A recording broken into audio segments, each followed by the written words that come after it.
تا ته بس سپک نه ګوري یو لیش په جهنم ته نږدې داسې عمل بوږي چې یو لیش په جنت ته نږدې شي یو لیش په جنت ته نږدې داسې عمل بوږي چې یو لیش په جهنم ته نږدې شي دا مولانا صاحب دی د توبه څنګه ویستا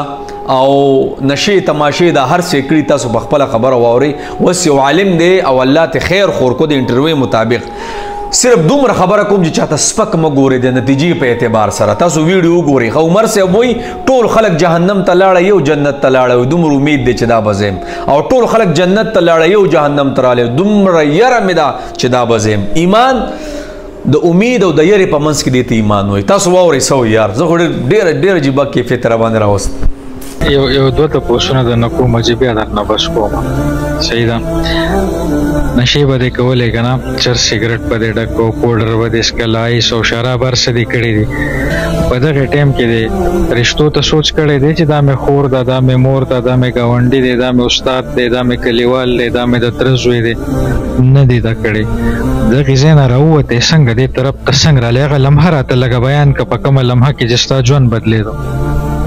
په الله یقین وکړه اخره لمحه مې دا و په دې میراب سره په دې وټه باندې کېناستم دلته سپیرداد ولاړو ماسخوتن ټایم و په دغه ځای باندې مې سګرټ ډک کړو ومې څښو او روان شوم چې لاړم په دې اسمان کې د ستورو ډېر بې انتها ول شپه وه ګرمي وه بس بې انتها مې د دې سترګو نه قدرتي اوښکې روانې شوې بیا زما د زړه هغه کیفیت هغه لمحات الله داسې کړل چې بس بې انتهایي اوښکې تلې د سترګو نه له ځانه روانې وې راپاڅېدم او جانماز مې ځان ته وغوړم اودس مې وکړو بس د الله نه مې دعا وغوښته او دا د روژې لمحات ول ماسخوتن او په دغې روژه کې الله جل جلاله بیا ما توفیق راکړو زه اعتکاف ته کېناستم هغو اعتکاف ته مه کېنه راوه به تختې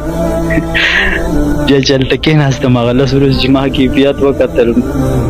پای کې ما داسې جړلي دي هغه زما دا زړه دننه دردونو وهلی دی زه چې چېرته څوک وینم ځوان وینم که نه ما سره ډېر ځوانان تعلق لري دلته د استاد صاحب ته پته ده ډېر ځوانان راځي الحمدلله زه چې په سګرټ څوک وینم ما زړه ډېر درد کوي او الحمدلله دومره محنت مې کړی دی الله دې مزید توفیق راکړي چې